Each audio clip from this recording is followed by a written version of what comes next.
guys, look at that. Another video that didn't take 14 months to make and release. Today we're continuing down the WADA ban list and examining peptide hormones and growth factors, which, just like anabolic agents, is a pretty exhaustive list. So in order to save my own sanity, along with your time, we'll only be going over a couple of the major ones. EPO, acronym for erythropoietin. You might have actually heard of this peptide hormone before if you're at all a fan or involved in extreme endurance sports, or if you recall the fiasco around UFC ex-bantamweight champ TJ Dillashaw a while back. Erythropoietin this, erythropoietin that, put these nuts in your mouth.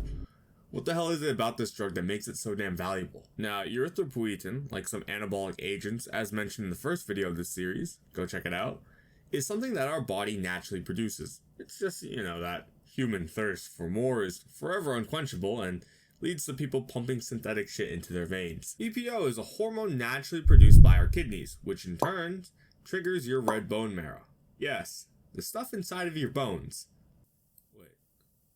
Bones? Wait.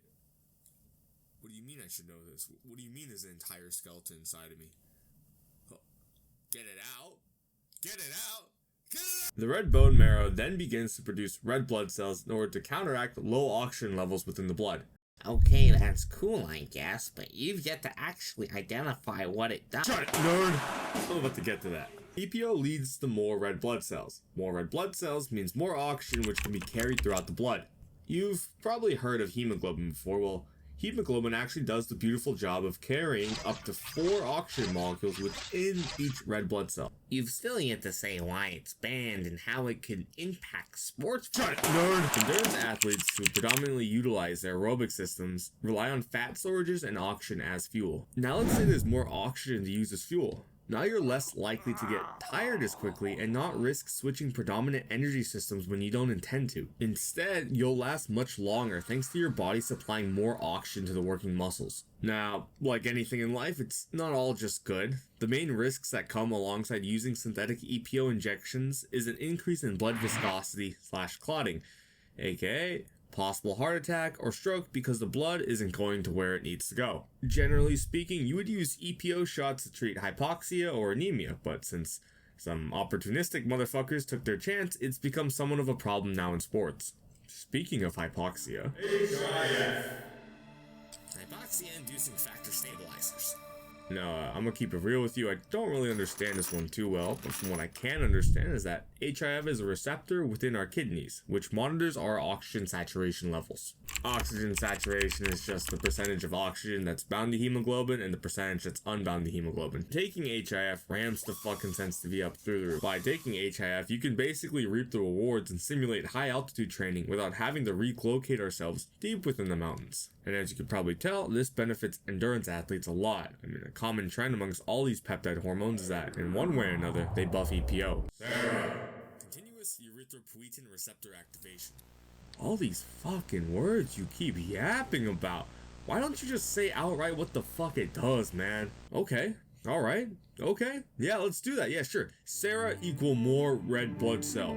How Sarah equal FBC, AEPO sensitive target cell go up in bone marrow? Huh? You fucking happy now? You fucking happy now, you piece of shit? Now, Sarah was originally intended for treating anemia, but like any trendy drug, like the recently booming Ozempic, which because a bunch of rich fucks don't want to adopt the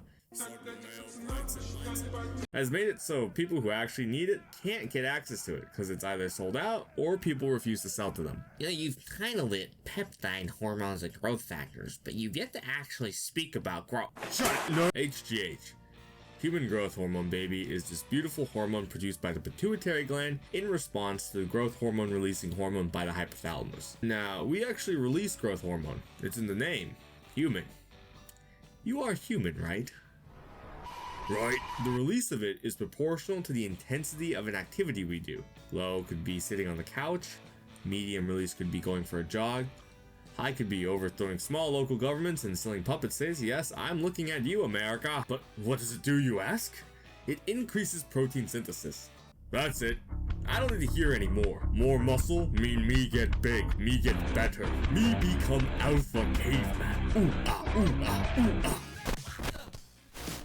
Ladies and gentlemen, we interrupt your broadcast with scheduled news.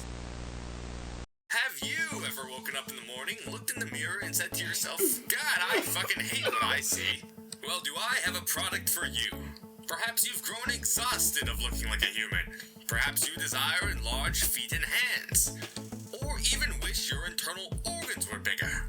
Maybe this upcoming summer, you've let go of the ideas of skinny waist and chiseled abs, and instead desire to pursue the physique of an homunculi. Take our product, Human Growth Hormone. If any of the previously mentioned applies to you, call this number below to get some help. You desperately need it. You do not need drugs for superficial purposes, as there is innate value within yourself. Look deep within the well of your conscience, and ye shall find ILGF-1, insulin-like growth factor 1. It's produced by the liver in response to elevated growth hormone levels.